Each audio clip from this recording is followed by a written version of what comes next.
Hey folks, it's Marvin Cash, the host of The Articulate Fly. We're back with another episode of The Spin, sponsored by our friends at Norvise with Erik Johnsen. Erik, how are you?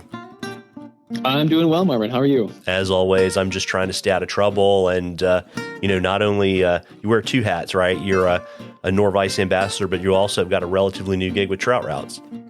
Yeah, that's right. I started working with Trout Routes about 6 months ago, last fall, as we were starting to expand our team into our full-time staff. And it's been a really great, kind of chaotic, but a super fun ride over the last 6 months working as their outreach and partnerships manager. So I've had a chance to connect with a lot of folks in the industry, making the show season rounds right now, and it's been a lot of fun. Yeah, very neat. And so how did that impact your most recent fishing season?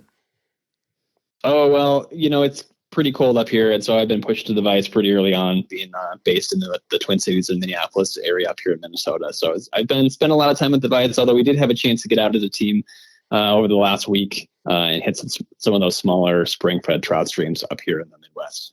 Got it. And so, from my research, I know you're a big fly guy, so you're probably tying muskie and pike flies, right? I am. That's right. Yeah. So I tie mostly pike and muskie predator flies, really specializing in big bucktail work. And so I do a lot of bucktail brushes here in the off season. And this is really when I'm kind of heads down, knocking out a bunch of big orders for fly shops up here, as well as getting folks set up to chase big fish in a couple of months. Yeah, and we're going to talk about brushes. I would imagine that one, given the fact that you're making brushes, and two, that you're doing a production tying operation, that Norvise probably comes in pretty darn handy, right? Yeah, absolutely. I really love the ability to be able to lock the hook or the shank position in a couple of different orientations really quickly, as well as be able to spin that fly 360 while I'm working on stuff to see all the angles on it. It's been very helpful. Yeah. And do you use it to make your brushes? Because I know some folks do that too. I do. For most of my big bucktail brush work, I'm using a kind of a custom Frankenstein setup. But I really do like the brush feature on the Norvise as well, especially when I'm looking at creating craft fur or smaller bucktail brushes, especially for the heads of some of the flies that I'm tying. Very cool. And so you've got a tip for us. That's a Palmer wrap technique. You want to tell us a little bit more about it? Yeah, absolutely. So I use the Palmer wrap technique on just about every fly that I'm tying, and it's a pretty common and straightforward technique, although it can be a little bit tricky for folks to pick up, especially if they're just figuring it out. And so I wanted to touch on a couple of different applications and some of my tricks that I use that make it a little bit easier. And so the first one, when folks think of a Palmer wrap, they often will think of applying a hackle feather onto the body of a pattern like a woolly bugger. And historically, the Palmer wrap technique has been the concept of applying spaced out wraps of a particular material along the hook shank or along a shank itself. And so when you think of that body of a woolly bugger, that's kind of a palmered hackle feather. And so that's the most common, especially for beginner fly tires. But then it's been seen and used quite a bit in some of those bigger predator patterns.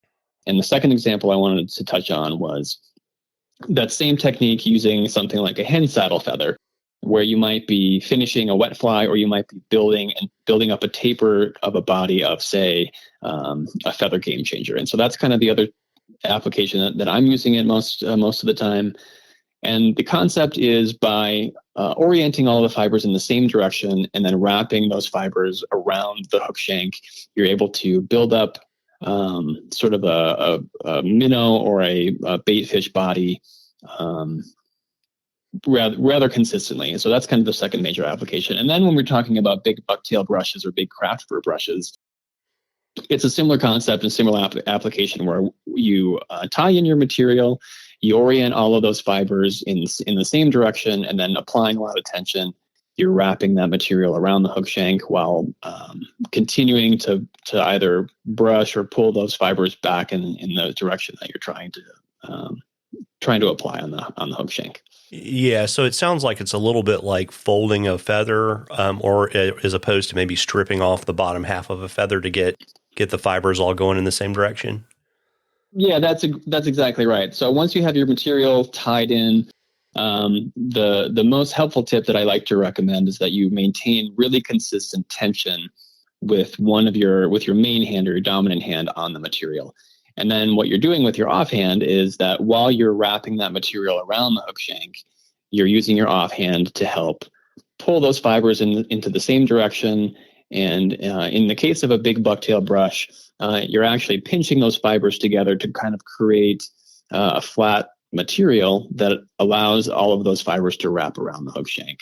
And then once you're done wrapping those around to the eye of the hook or the shank, all of those fibers are heading in the same direction toward the back. So you really are able to build up that taper. Yeah, because otherwise it's a big mess. Yeah, exactly. And that's when I've had the chance to teach this technique to a few folks, I realized that it can be kind of tricky to figure out what both of your hands are doing while you're working with these materials. And so those two main technique or two main tips, one being maintaining consistent tension and then using your offhand to continuously bring those fibers into the same direction has been the most helpful for me. Yeah, got it. And so, folks, remember, we're going to bring these spots to you twice a month. They've been started back, I guess, late last year, but we're going to run all the way through March. And when the spot drops, there'll be a link to a YouTube video on the Norvise page where Erik's going to go through all the stuff in a lot of detail. So if it didn't make sense, watch the video and it'll make perfect sense. And, Erik, you mentioned you were racking up frequent flyer miles. I saw you last weekend in Atlanta. Where can folks find you on the show circuit if they just want to say hi? I know you're not tying, but I know you'll be out there with trout routes. Yeah, that's right. So we're going to be hitting all the official fly fishing shows, and then I'll be out at the Backcountry Hunters and Anglers Rendezvous in mid-March out in Missoula. So those would be the best places to catch me out on the road. But then you can also find me and my work on my Instagram page at Weights and Measures Co. You can also find me online at weightsandmeasures.co as well. Got it. And if folks wanted to follow the adventures of Trout Routes, where would they do that? Trout Routes is on Instagram as well, at Trout Routes, and you can also find us at troutroutes.com. Very, very cool. And I want to thank our friends at Norvise for graciously sponsoring the series. And folks, if you're near any of these shows this show season, you owe it to yourself to check them out. And if it's warm in your part of the world, get out there and catch a few. And if not, sit down at the vise and crank out a few. Tight lines, everybody. Tight lines, Erik. Thanks, Marvin. We'll see you on the road.